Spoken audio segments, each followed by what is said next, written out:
ते 8 नगरसेवक होते. आता या दिव्यामध्ये जे आहेत हे शिवसेनेचे 10 नगरसेवक जे आहेत हे निवडून आलेले आहेत. त्याच्यामध्ये बाबाजी पाटील आणि त्याचबरोबर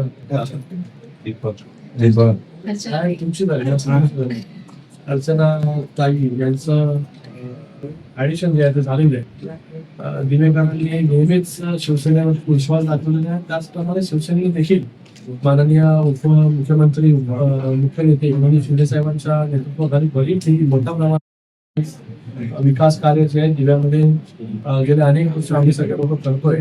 मोठ्या प्रमाणामध्ये तिथे आला चांगले रस्ते झाले, अंडरग्राऊंड ड्रेनेज, पाण्याची व्यवस्था, सगळ्या गोष्टी दिवेकरांना देण्याचं काम या ठिकाणी करतोय. आणि भविष्यामध्ये क्लस्टर योजनेच्या माध्यमाने देखील या दिव्यामध्ये पूर्णपणे रिडेव्हलपमेंट जे सगळे अनधिकृत इमारती आहेत, जे धोकादायक इमारती आहेत, त्या सगळ्या लोक राहतात याच्यामध्ये त्यांना स्वतः अधिकृत घर देण्याचं काम देखील शिवसेना या ठिकाणी करणार आहे.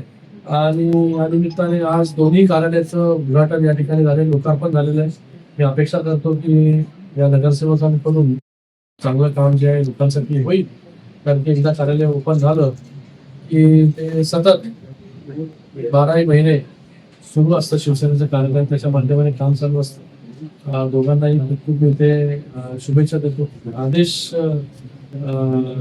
पण खूप खूप शुभेच्छा, उमेशला पण खूप शुभेच्छा या ठिकाणी त्याच्या चांगलं कार्य ते